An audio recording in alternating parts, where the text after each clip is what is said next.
Breathe.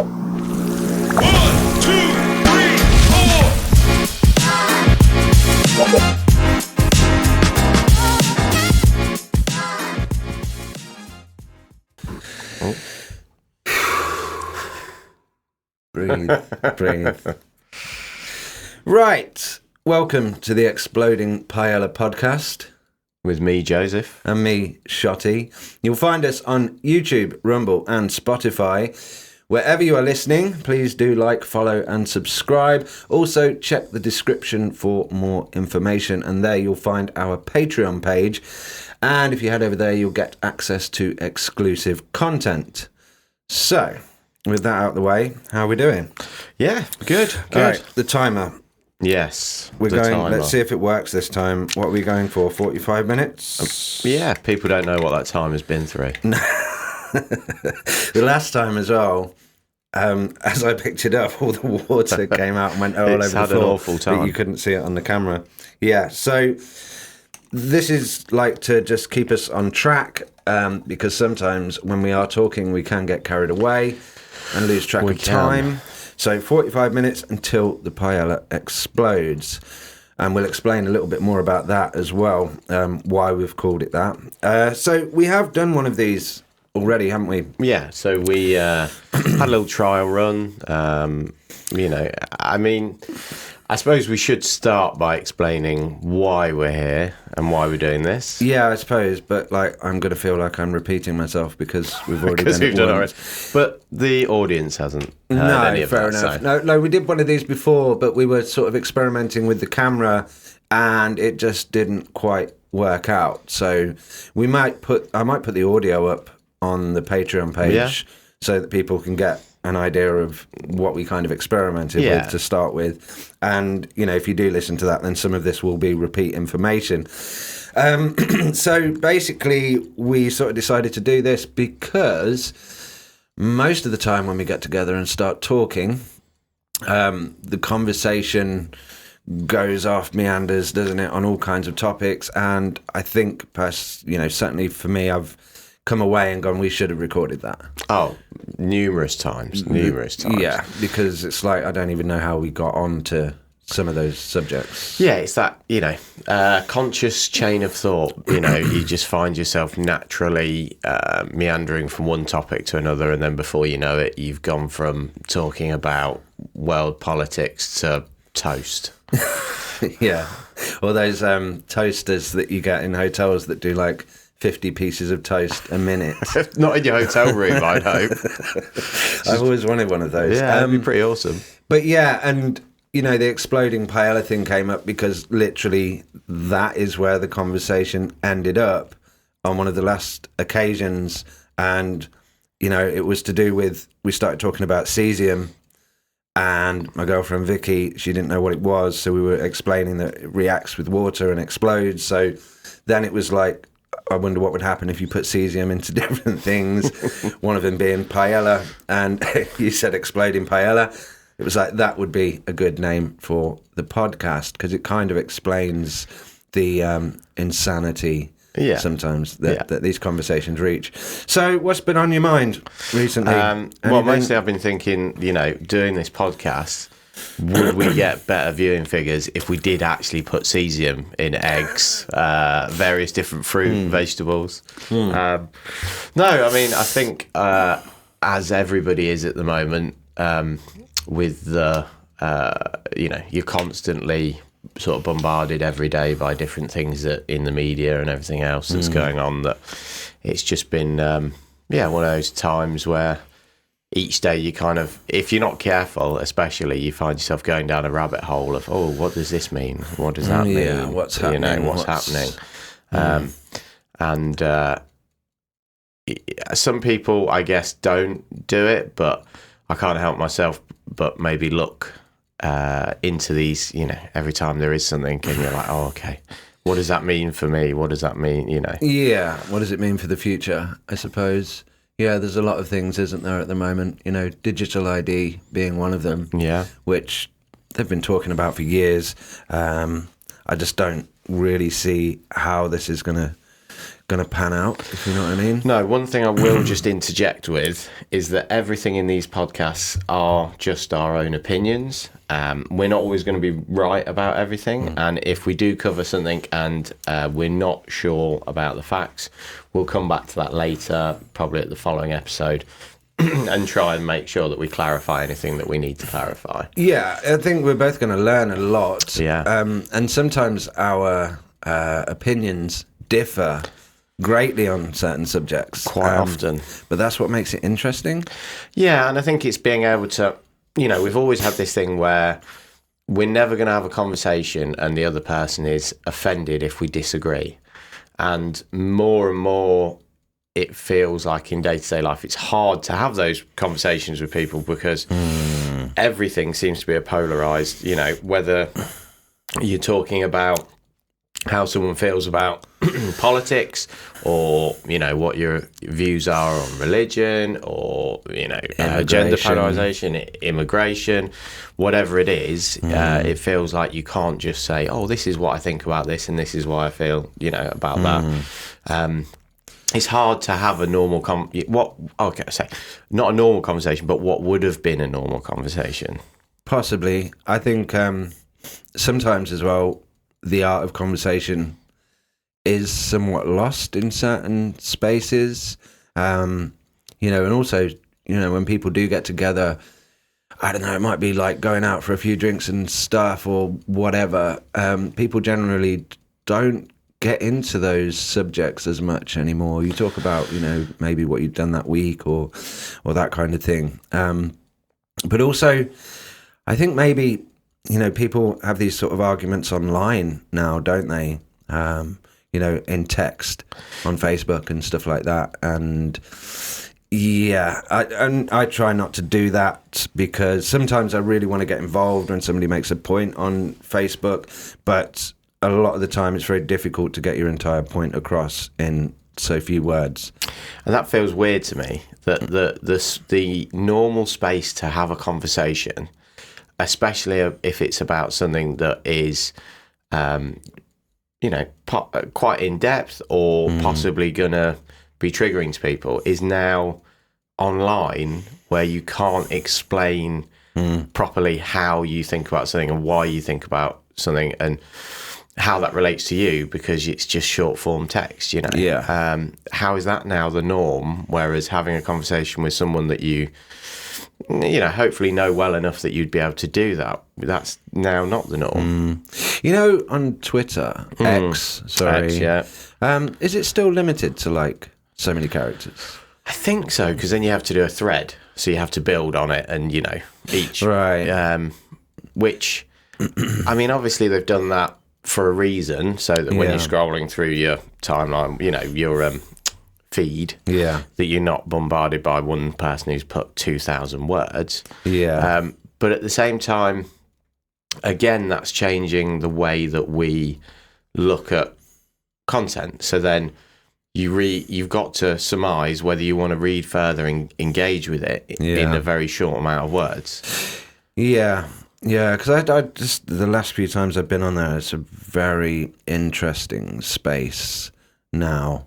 Some of the things that people are saying on there, and when you read the comments as well, you kind of get this kind of heated dispute, disagreement. But you don't really get the context behind why people feel like they do. It's just either fors and against, or you're wrong, or I agree, that kind of thing, and it's not very in depth.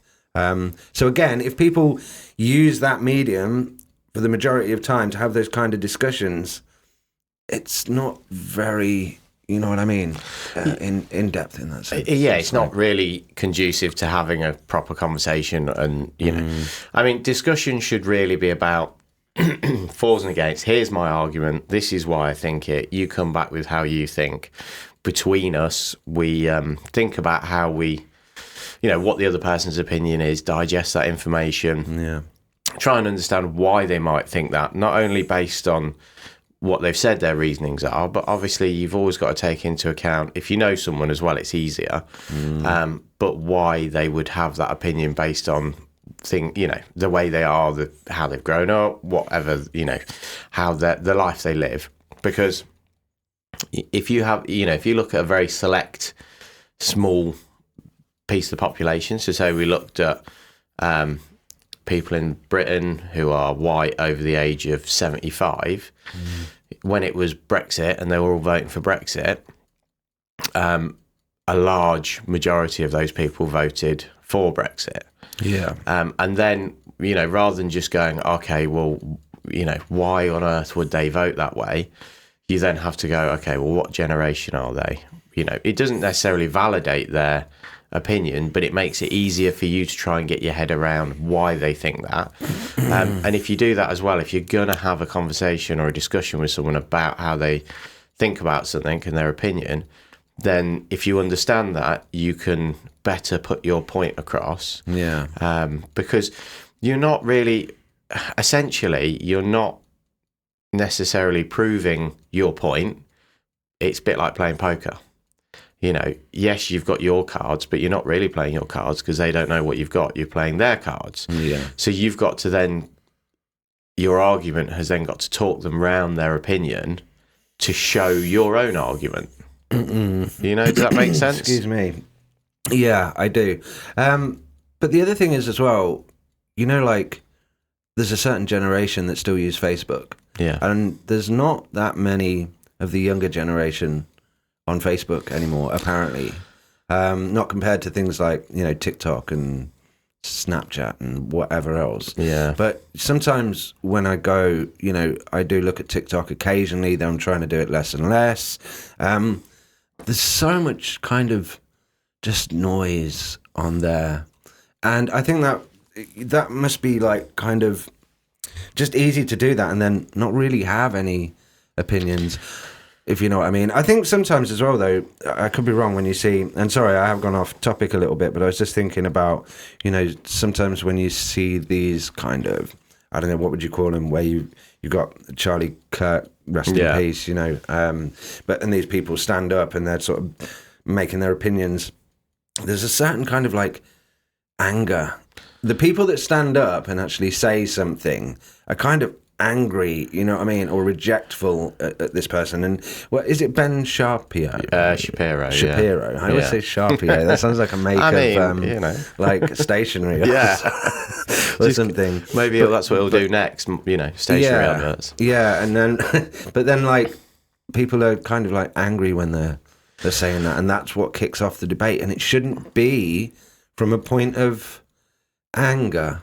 Yeah, it shouldn't be from a point of emotion. No. And that's a really good point, because essentially it's easier for people to have an opinion based on their own emotions than it is to have an opinion based on fact. Yeah. Because so many people seem to live in a world where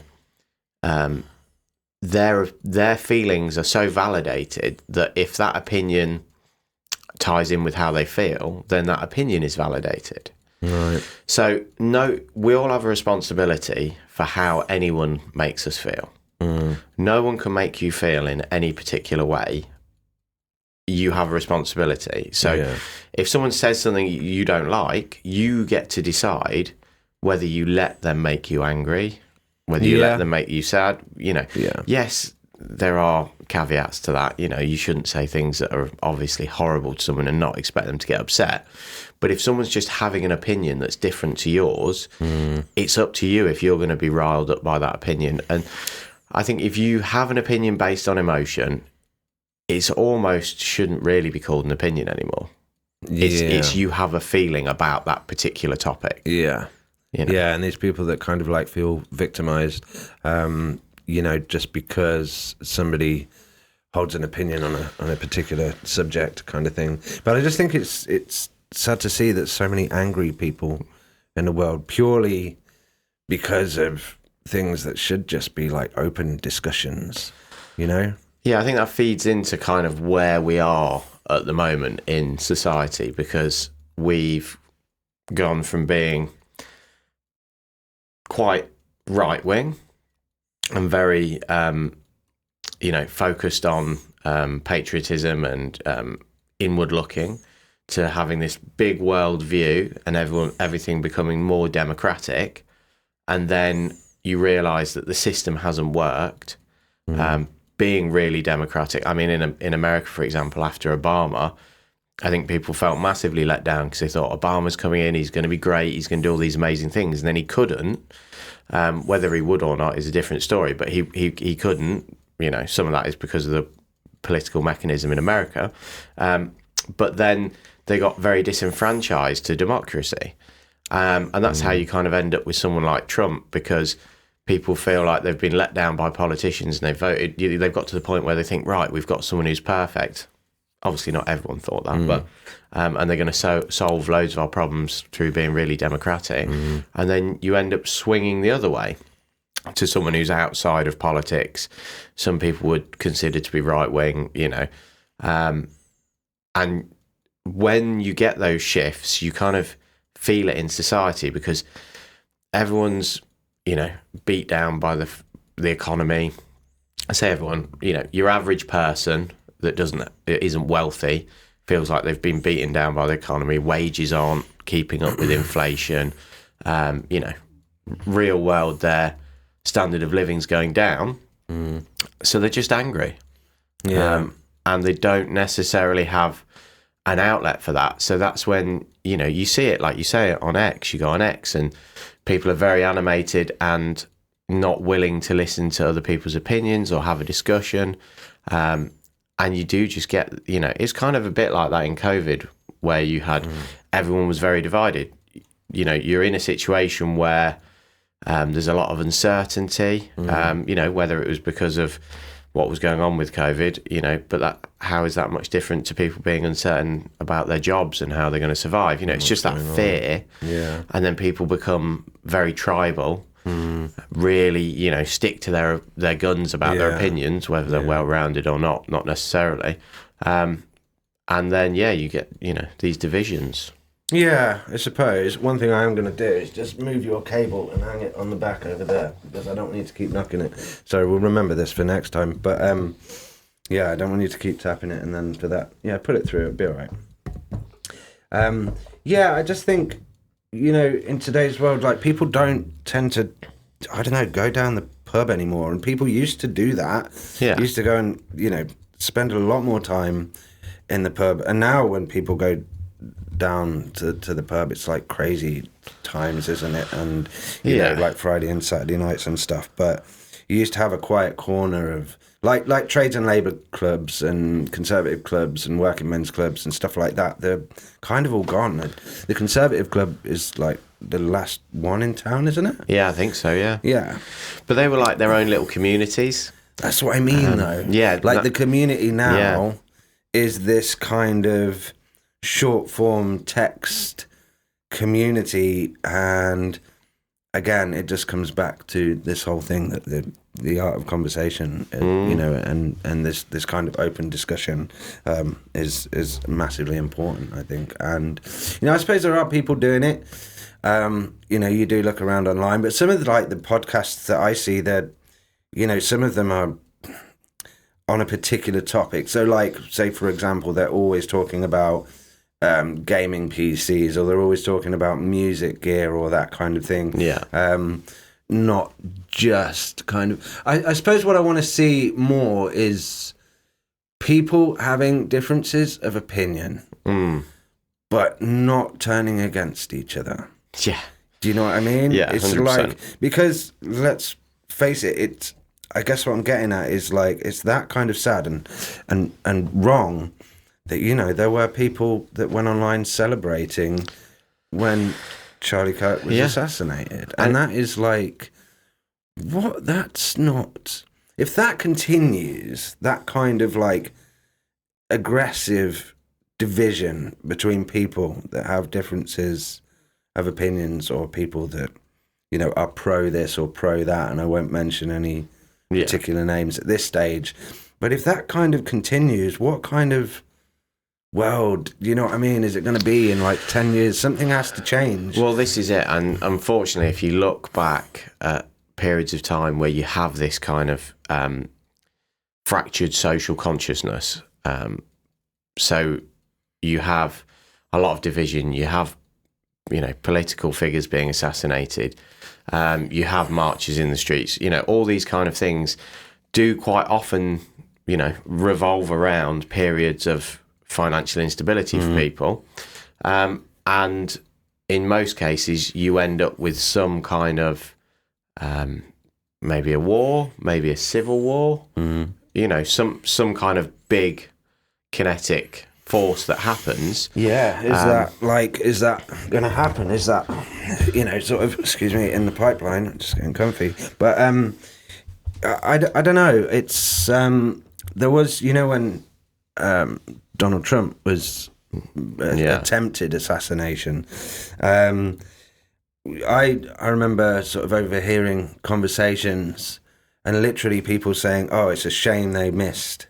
It's a shame they didn't get him." And I'm like, what's that about? It's like, you can't. And the thing is, I don't think these people are like even joking. I'm not going to say where I was at the time or anything like that. But yeah, and it really made me kind of cross. It's like, okay, so you don't like the person. I will ask you what your views are on Donald Trump. I know for me, most people, when I mention him, they go, "Oh, what a ridiculous, horrible, obnoxious Orange man." man. All of these,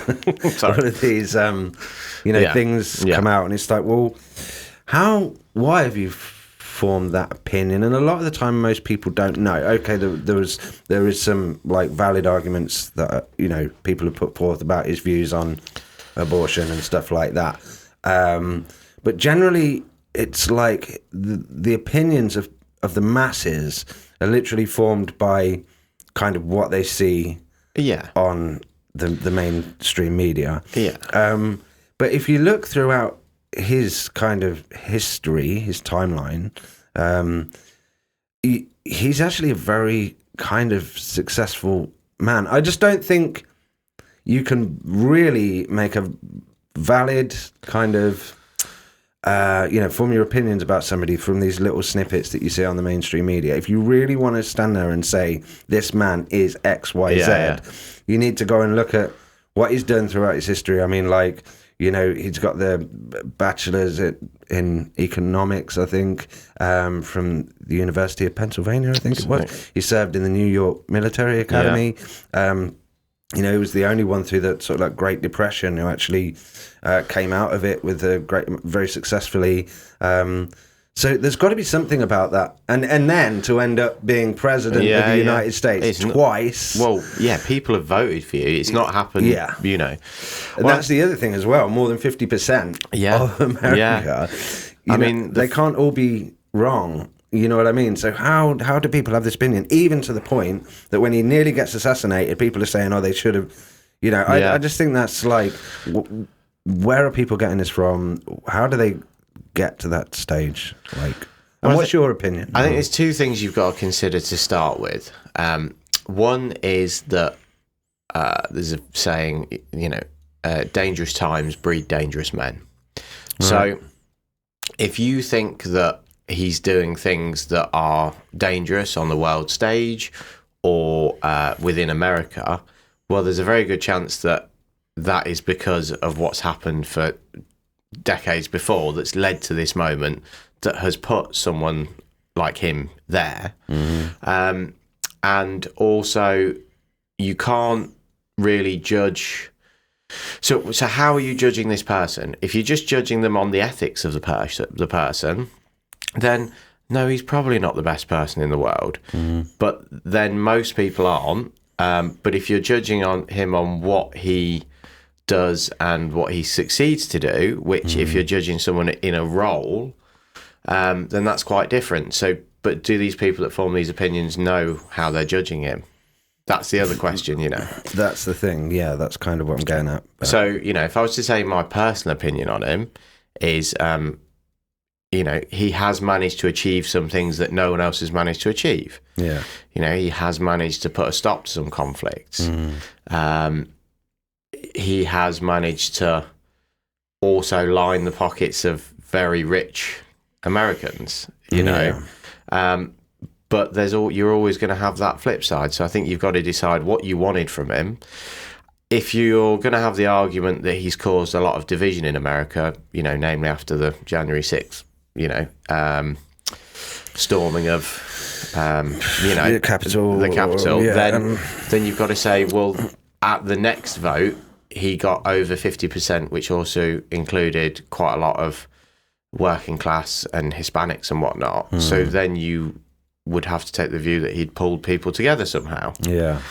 So it's a very complicated situation, and I think you know at the end of the day, if you want to judge somebody, you have to judge them on what they do.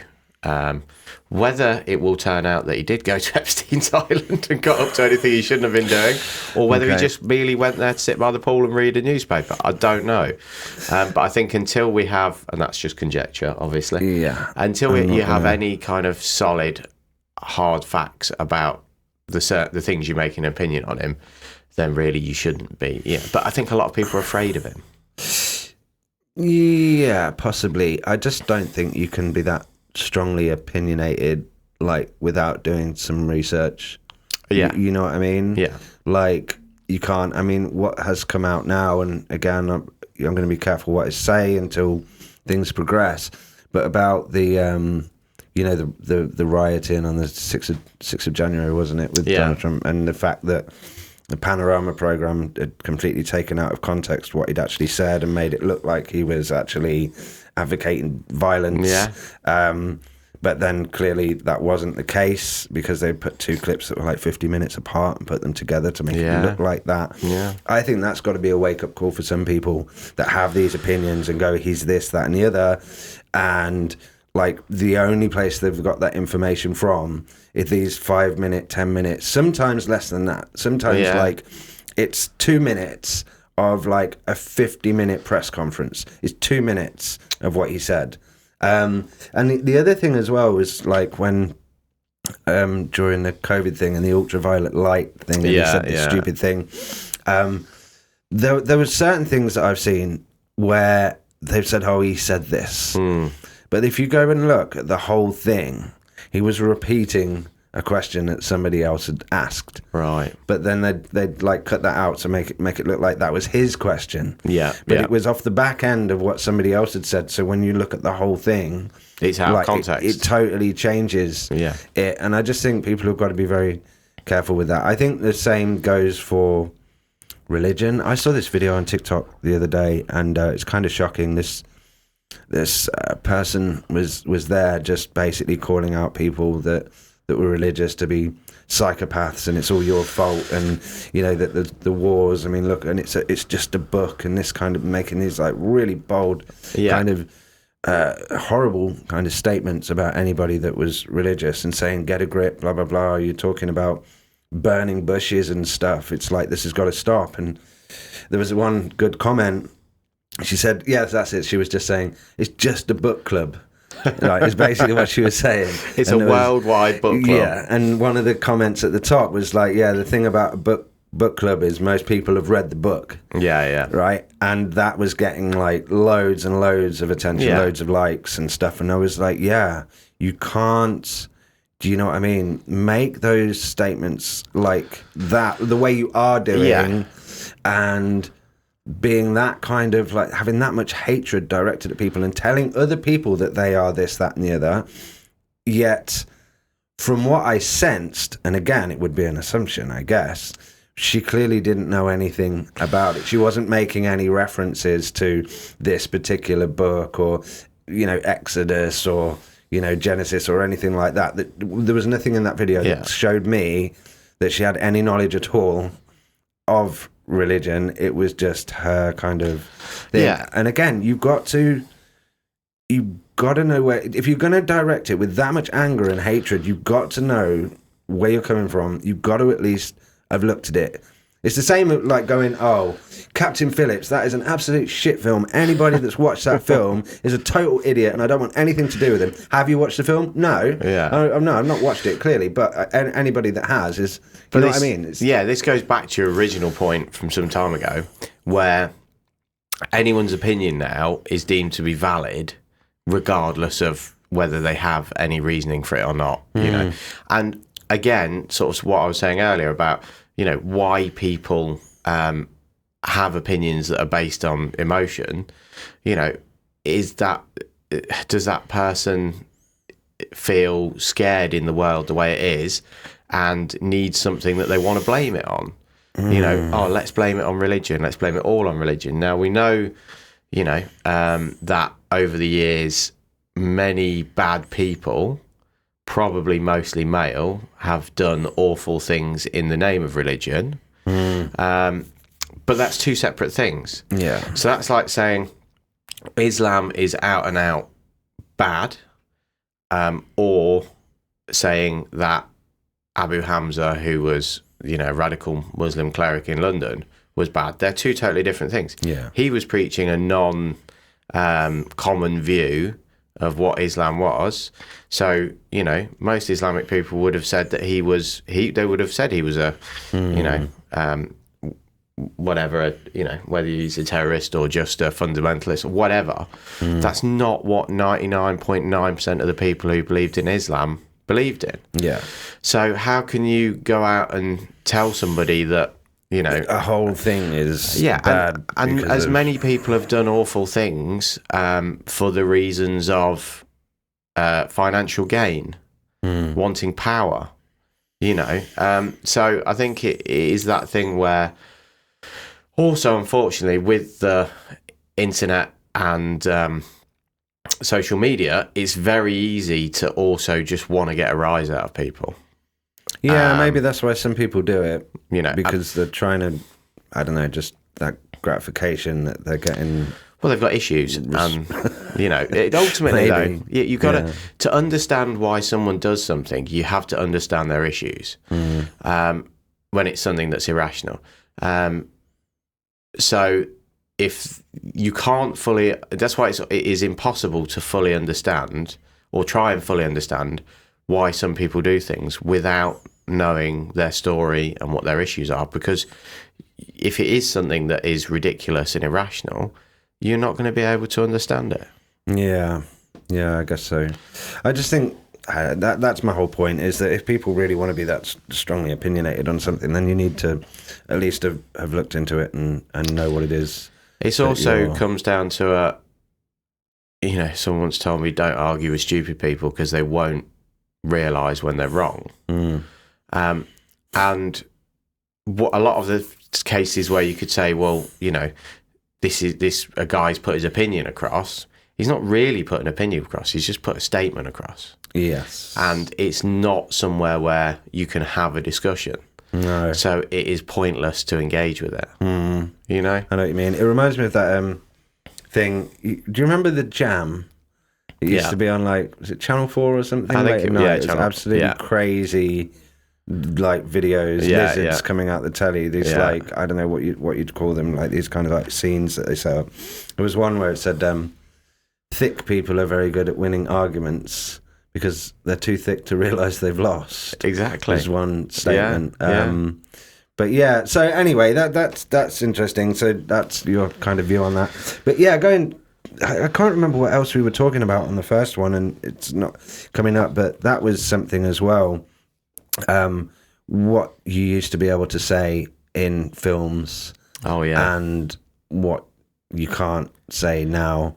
But then some of the things that they do put in films are like, how can you even get away with that? But there's some films, and I can't think of any off the top of my head, but like, they're not on telly anymore. Yeah. And you wonder why you never see that on telly. No. Yeah, you can probably rent it on YouTube or something, but it used to be on telly all the time. Yeah, I know, because years ago, like, we used to have all these cassette tapes of films that had been recorded and stuff. And I think one of them was Beverly Hills Cop. Yeah. You just would not get that on telly anymore. And when I watched it, I was like, oh, yeah, that's why. Because there were some things in there that people might have said were, I don't know, kind of, what's the word I'm trying to think of? Frowned upon. Yeah. That's like, you can't say that. Politically incorrect, I suppose, is the thing. You know, and that's... kind of interesting to me how things have changed with regards to that. Beverly Hills Cop was an amazing. It's funny. There must be loads of that though. What are the a series of old films from 60s, 70s with Barbara Windsor and Carry On films. Yeah. I mean, there must be. You would think that they would be too inappropriate in some way because there must be. It was that era where there's certain, sexism or mildly racist. Or maybe 100%. Very racist, depending on how you feel about it. But it's an odd one because you shouldn't say something's okay because times have changed. You shouldn't say, oh, it's all right if my grandparents were racist because they lived in a different time. Well, no, because it was never really okay. Yeah. Regardless of when it was. Yeah. So it's that difficult thing from trying to work out. I think with comedy as well. Comedy is a really difficult one because I think you look at South Park, for example. Yeah. They will take the piss out of anybody and they will take the piss out of everybody. Yeah. So should anyone really get offended by that? Because it's not just one thing. Well, it's everything. Yeah. So they're pointing out the ridiculousness of everything Is and South everybody. Park still allowed on telly? Yeah. Is it? I think so, yeah. I haven't seen that for a long time. Yeah. Yeah, I know what you mean. And Family Guy did a similar thing in a slightly toned down way. But, comedians, the job of a comedian is mostly to make fun of observations. So you can't really be a really good comedian and not offend people because that's part of the point. It's got to be funny. It will be offensive to somebody at some point. Now, I'm not saying they should say something racist, but also at the same time, you should be able to make jokes about topics that are also quite, like Jimmy Carr does, for example. Yeah. A lot of topics that are like, you're like, oh, I can't believe you went there. Yeah. But he does it and he gets away with it because you should be able to do that as long as it's done in the right way.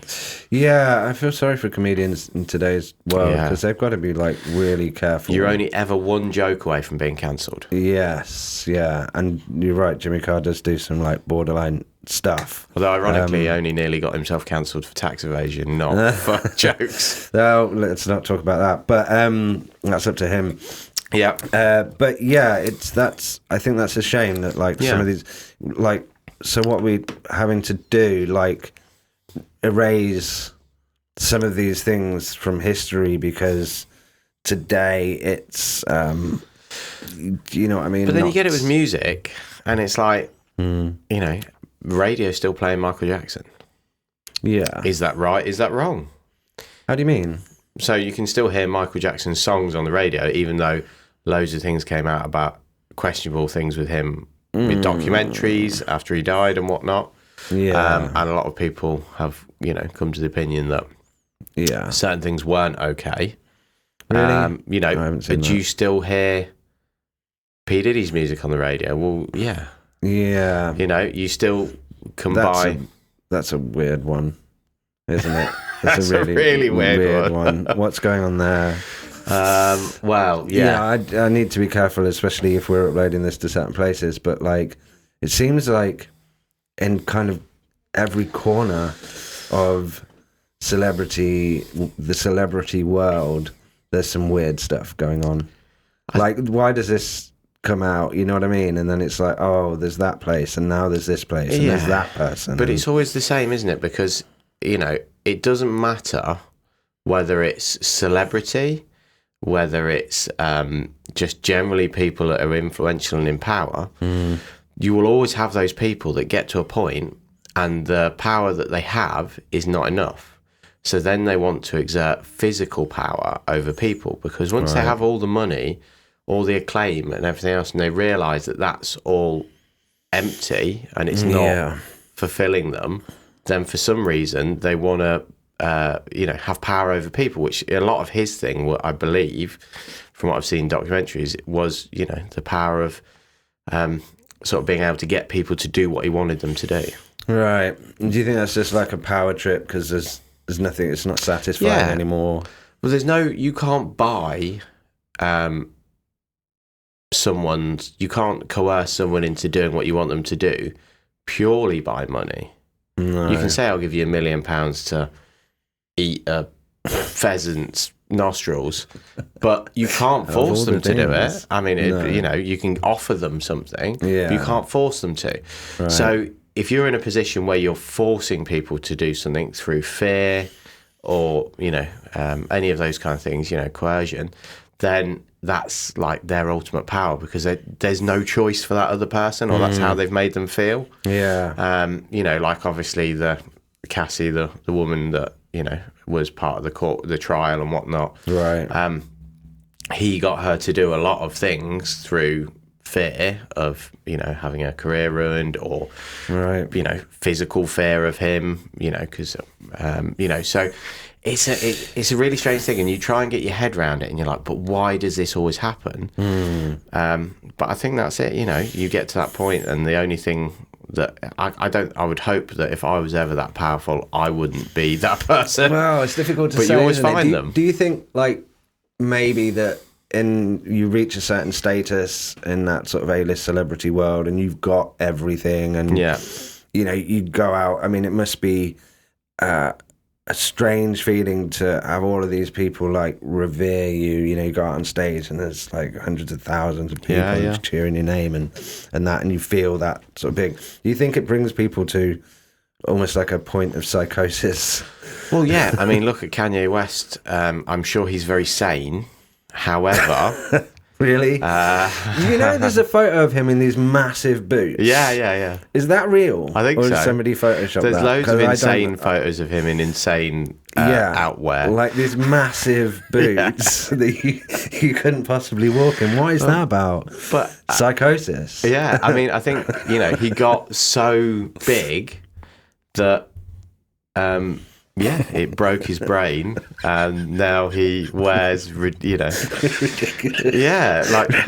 shoes. But again, it's that's quite tame compared to like what some other people do. Yeah, I mean, it does make me wonder at what point he was sat at home and he's like, right, I need to elevate my stature. I don't want to be forgotten, and he's just had the idea of he's there, he's making an omelette, big boots. That's it. I've got it. I've cracked it. But when I saw that, I didn't know what was going on there. Everyone sees it and they talk about it, don't they? Yeah, and that's what they want. They want to keep capturing. Yeah, and now Will Smith's son went out with like a castle on his head. Oh, yeah. What's going on? I'd prefer if like celebrities all went down that path of just this kind of. He really took it when someone said to him, "What's the underpinning of everything in it?" And someone said, "Oh, well, with the economy, it's land prices." So he thought, "Right, I've got to become a castle." Sort that cable out. I know. I'll get some clips. It needs wrapping around the pole. Yeah, I know. But yeah, so it is interesting. Yeah. Also similarly, when you start looking at. Obviously, there's loads of Netflix documentaries about serial killers and things like that. And you can never get your head around why someone would do that thing. But it's the same, again, with celebrity. Like, if you knew the moment that caused the switch to go, then you might be able to get your head around why they are the way they are. Yeah.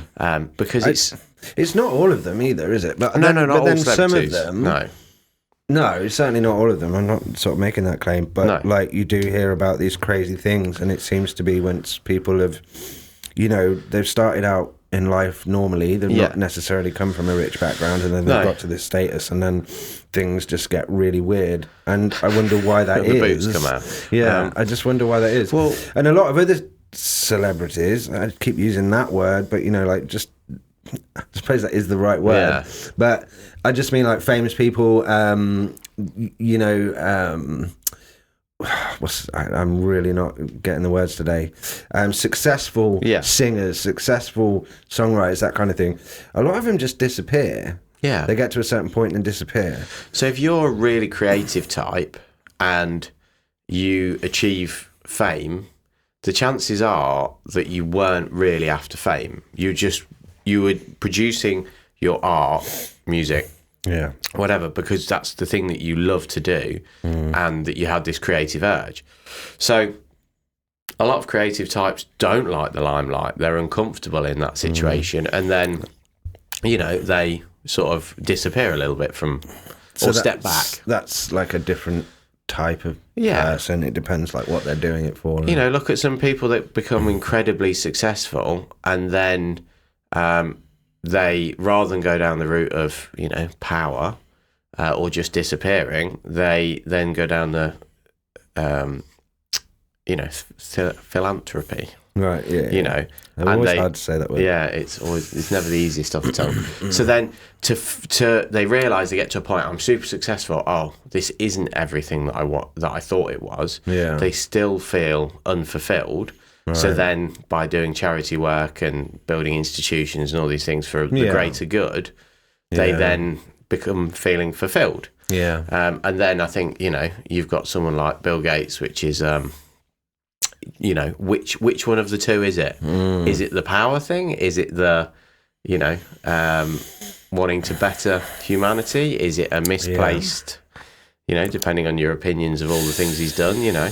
Yeah, that brings me up. What do you think of lab-grown meat? Well, I think if there's one coming. thing... Yeah, well, it's already...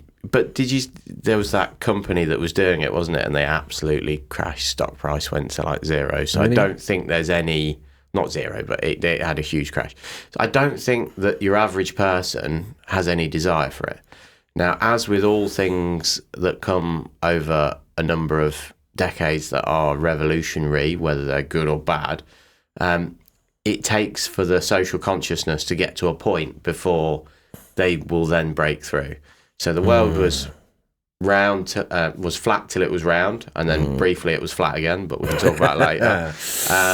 Save that one. You know, so nobody could believe that it was round until everybody could believe it was round, or, you know, majority of people. I know what you're saying. So it's that thing, and until enough people get there, go, actually, I wouldn't mind eating it, and don't feel repulsed by it, unless they can somehow force it on people, I don't think it's going to work. But at some point, it may. You know, I think there's a lot of people making this kind of like speculatively suggesting that the carbon credit system is going to come in tied to the digital ID. Yeah. And that photo's floating around online of a sandwich that I think it was Andrew Bridgen, the MP who's no longer an MP. He posted a photo and it said this accounts for 30% of your daily carbon allowance or something in the corner. I don't know whether it's AI or Photoshop or whether somebody's made it up. I certainly haven't seen that. No. Excuse me. No one said that to me the last time I bought a gluten-free sandwich in Tesco's. Well, gluten-free, you're all right. That's like surely that's really bad. Really? Well, I mean, it doesn't taste like it. I had those rolls round here when we had a barbecue, and they had bamboo in them. Okay. So but that's it. That's like, you know, like damaging to panda bears and stuff. Yeah. But there could come a time where it's like, okay, you can either have the real meat, but you've not got enough of your carbon credit allowance to have that. So this week you can only have the soybeans, probably. No, the fake meat. You know what I mean? The lab-grown meat or the crickets. And it's like you need to eat, but you've only got 20% of your daily carbon allowance left. And you go down to the shop and everything goes, you can't have that, you can't have that. And then like crickets, you're allowed.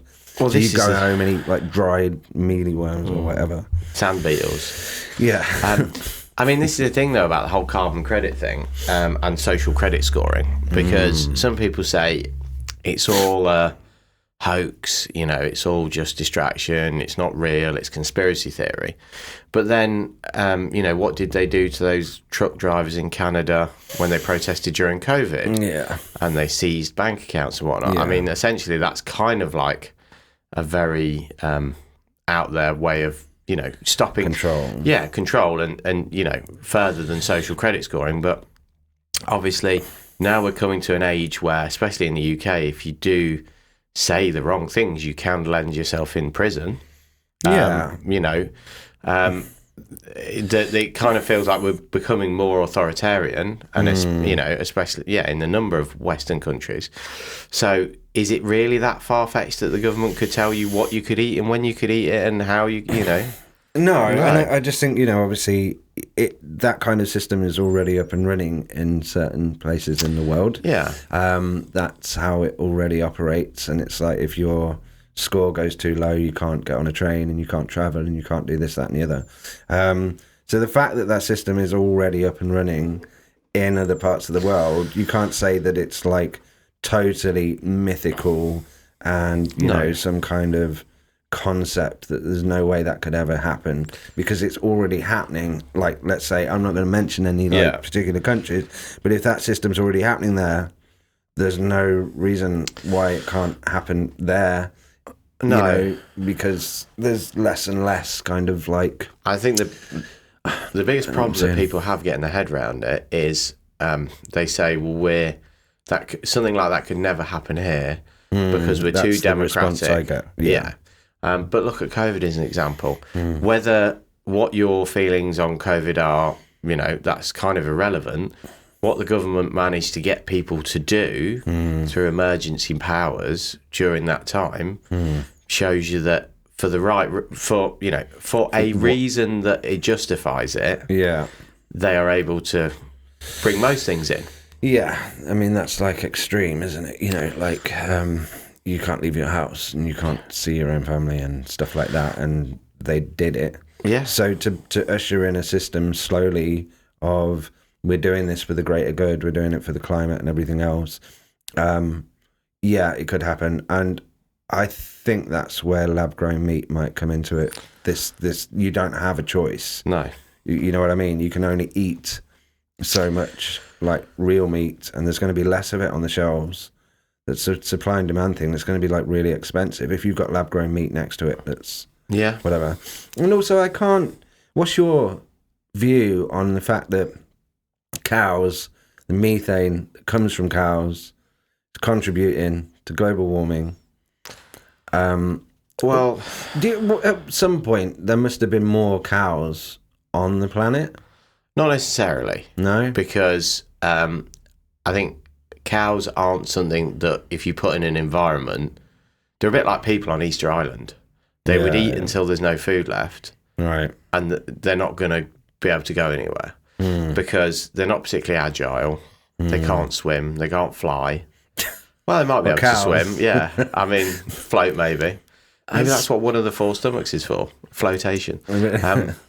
But yeah, so I think that their population would have probably capped itself. However, look at buffalo in America. Yeah. But, you know, when the Brits and others first went to America, there was huge numbers of buffalo there. That's what I mean. So surely they release just as much methane as cows. Yeah. I'm really interested to know if cows can swim. I know, surely. I've never seen it. No. In all my time on this planet, I've never seen a cow swimming. I've seen a dead cow in a river, so there's a possibility. Yeah, well, I didn't do it. Don't be like that. It wasn't alive, and then I made it dead in the river. Right. Yeah, so I won't ask. No, don't. Was going it on, was a troubled period in my life. No, so yeah, I mean, realities are. It's not quite the same thing either. A dead cow in the river doesn't answer my question. No, so my argument to that would be, there are probably far more important things that we need to tackle other than the amount of livestock. Yeah. Now, even if we stay on the farming, we just look at farming.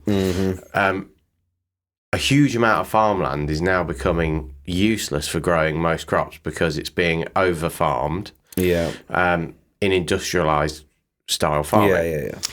If you do rotational farming, so obviously you rotate what crops, what cattle are in different fields and whatnot, you can keep the balance of the soil, so it's good for harvest for, you know, forever essentially. Now, if you were doing that, surely that is going to counteract the fact that you're going to end up with huge swathes of farmland that you can't really do a lot with and is very inefficient. So you're having to then use 5 times the amount of farmland to grow your corn or what have you. Surely that's, you know, because of the machinery that's involved, going to put out more, going to have a bigger carbon footprint, because you're not just talking about running that piece of machinery to plant the seed and then a combine to harvest it. You're talking about the carbon footprint of making the combine, you know, as well as the fuel that goes in it and whatnot. Yeah, I suppose. I mean, that's where I guess, you know, for the sake of the climate, there's a war being waged against farming on a whole. And I do understand as well that with cows, there's so much water that gets diverted for cows, and they think that if we if we didn't feed the cows, we could feed 4 times as many people with the corn. That kind of argument exists, and there's a book called Diet for a New America, I think it is, that goes into that and the statistics around it. How much can you make with corn? Yeah, I just don't think that's the answer. But but the thing is, it's like, and I'm probably totally wrong, but like, how can nature and this ecosystem bring about cows that are then so damaging to itself? Do you know what I mean? Well, and you know, when cows at some point must have existed. This is a stupid thing to say. With dinosaurs. No. Please say with dinosaurs. Maybe. But no, because they just would have been eaten, wouldn't they? I guess. Maybe they were 5 times the size and had feathers and claws or something. Yeah, possibly. But like, you have wild cows like wild buffalo. Yeah. Is it because then with farming cows, like, you know, we're over reproducing them? Well, yeah. I mean, it's up to us, the numbers, to a degree. Artificial insemination and all of that's that. a job and a half. Sorry, I'm just thinking about all the manner of inappropriate things that people do in that line of work. I'm glad you said that. Yeah, not something else. Yeah, so I think it's really nuanced, though, because you come down to so many things. So if you went to the shop and, for example, it was out of beef, but chicken was reduced because they had a surplus of chicken, you wouldn't necessarily go to another shop and go, I need beef. I mean, I have heard people say that before, but you know, you just be, I'll just buy the chicken. So obviously, the way that supermarkets work, they throw away so much. Imagine how much we overproduce on food. Oh, yeah. Whereas if you just discounted it and didn't have certain things when they were out of stock for a day or two, people would just buy something else, you know. So it has to be like human intervention. I know that my mum used to say that years ago you never really had chicken. No. Like you'd have a chicken like at Christmas or something. Yeah. You would have chicken like a couple of times a year. But now it's like a staple thing that people have all the time. Yeah. So that obviously means that somewhere we've increased the number of chickens in order to do that. Do they produce methane? Well, this is it. Exploding all chickens. Animals do. Yeah, yeah. So why are we just going like cows? Yeah. Cows are releasing methane and they're the ones. So we need to reduce the number of cows. Therefore, you can't eat beef. Yeah. You can't eat this meat because that's a real problem. I can't see. I don't know where it's coming from. I mean, I think there's obviously some kind of political will somewhere to, make it, unfashionable or whatever, to eat beef, or like you say, to bring in this lab grown stuff. I mean, my worry is that we know that there's increases in rates of certain types of cancer and other health issues around overly processed food. Yeah, we know that. Yeah. I mean, it doesn't take a genius.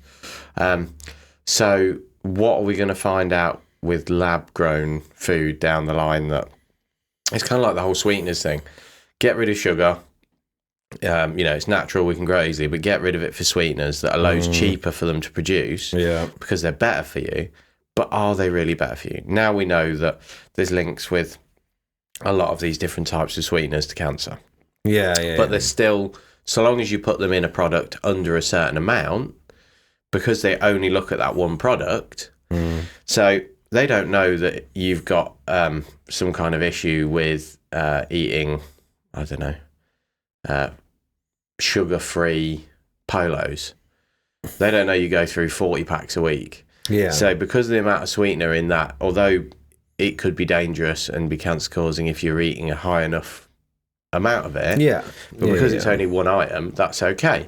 Yeah. But then they're not taking into account that everything else has got sweeteners in it. I know. I was having this conversation with somebody the other day that it's like, they don't have that many sweeteners, but then they have Diet Lemonade or Pepsi Max, and then there's certain crisps that have got aspartame in, and then certain foods like the chicken Kievs or something have got this aspartame in, and then if you look across the whole thing, you realise that every single thing that I've eaten or drank has got aspartame in, and then it goes above safe levels. Exactly. I mean, the difficult thing is, some people would say, yeah, but it's down to you to regulate what is in the food you buy, and to know not to have, everything's okay in moderation, if you smoke, you know what the risks are. If you eat too much sugar, you know what the risks are, etc., etc. But when so much of this, excuse me, especially not just things like sweeteners, but preservatives, acidity regulators, all these other things that are put in, are, you're not scouring through. You're not to know what half of those things are if you're eating something that's processed, let alone what the potential risks are. I mean, that guy, I don't know if you saw it, was like a documentary sort of thing. Joe Wicks, the guy who did all the fitness stuff in COVID, and do you remember him? Vaguely. YouTuber. I know that, yeah. So he did a program, I'm sure it was on BBC recently, where he made a protein bar, right, and he put in it purposefully loads of things that are dangerous for you, right, but at allowable quantities, right, and then he sold it, calling it a killer bar, and basically to try and get people to think about the fact right, that what you're eating, all these processed, heavily processed, foods. Yeah. So I get why he did it. Some people didn't like the fact that he actually sold it in the end. Careful. But, it's one of those. Right.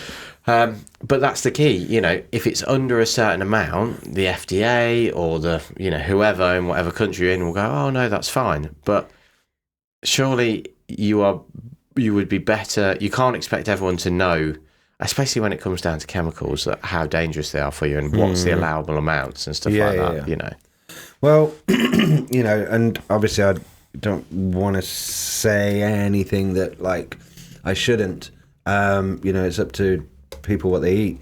But the one thing that about aspartame is that the molecule, as it is kind of fine and safe, but it's a very unstable man-made molecule. When you look at it and you can see the actual, like, diagram of the molecule, there's one bit that's connected, and apparently it's very unstable and it's very fragile. When it goes into the body, that bit can break off, detach from the rest of the molecule, and it's then that then becomes a different thing entirely, and that's then when it's harmful. So as it is, aspartame's kind of okay, that's what they've allowed, but and I think it's called the pectin, right, in that sense, that connects this other part of the molecule that breaks off inside the body, and then that becomes something else. And I'm sure, I'm not 100% on this, but it's like formaldehyde or something like that, that's like the resulting produce. Wow. Well, we know that's not good for you. No, exactly. And it's not like that happens all the time. That was just something that I seen. I don't know if that's 100% true. Yeah. I'll double check the facts on that. But if that's the case, that's very interesting. And the problem is, like, with all these, with a lot of synthetically made chemicals in regards to food, you're not necessarily going to see the issues from it until you get 20, 30 years down the line. Yeah. And, unfortunately, we've found out the hard way with certain things where you get, a whole subset of people that have kids and they have issues because of something that was in, something that they were given when they were pregnant, and that should really just highlight that, we shouldn't be messing around with synthetic preservatives and colorings and all these kind of things if we don't need to be. Now, obviously, that then takes you to the reason why they do that, and the reason why they do that is for profit. Because if you were to produce something that was whole foods, good for you, etc., etc., it's going to cost you a lot more than it is to produce the same product using heavily processed stuff. Yeah. Which then comes down to the whole economy of food and how expensive it is to eat well, to eat good food for you. But it shouldn't be like that, should it? I mean, in some instances, it's cheaper for people to go to their local takeaway and buy one meal than it is to buy the food to make that same meal at home of good ingredients. Yeah, and then you'd have to eat that, like, every day to use up all the ingredients. And, would you be able to do that? I mean, that's where freezing comes in. Obviously, you could make something and then freeze it. But I think, you've got to be clear that science and man-made chemicals have done miracles, you know, over the world, pharmaceuticals and stuff like that. But then that kind of goes off when it's like, when did we step away from, it's called, living waters and live foods. Yeah. Like single ingredient foods are really what we should be eating, and there should be plenty of that. Do you know what I mean? Like, why that's not the case, I sort of don't know. But what I am going to suggest is a new timer, because I don't think this one is working anymore. Yeah, I got stuck on 20 this time. That's better than last time. Yeah, I got about 10 minutes last time, and then it gave... Yeah, it got stuck on 35, so we need a new timer. We will get a new timer. Yeah, but you're going to get like a selection of different timers. Just be aware, there is going to be some new timers. You've got to keep your eye out for them. They will be of interest to certain people. Yeah, and I am going to keep my eyes out now for, every time I see some kind of kitchen timer that's like novelty or...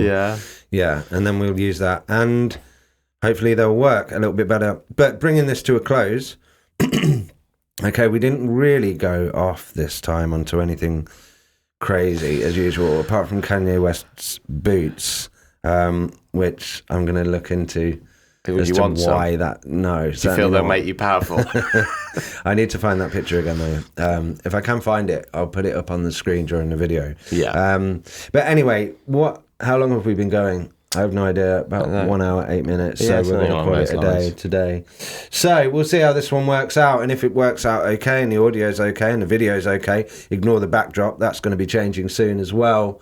And then if everything's okay, this will be uploaded, and it'll probably be the first of the series, and this will be continued at another time. So that's it. I'm not sure what day we'll be uploading these at the moment. I'd suggest midweek. Yeah. Maybe Wednesday or something. Yeah. Just as like a midweek fill out, and then you've got the weekend, and then we can do that again and just upload. I'm going to try and upload at the same time every day. Good. I shall try. So that's it. Until next time, take it easy, and we'll be back soon. Nice one.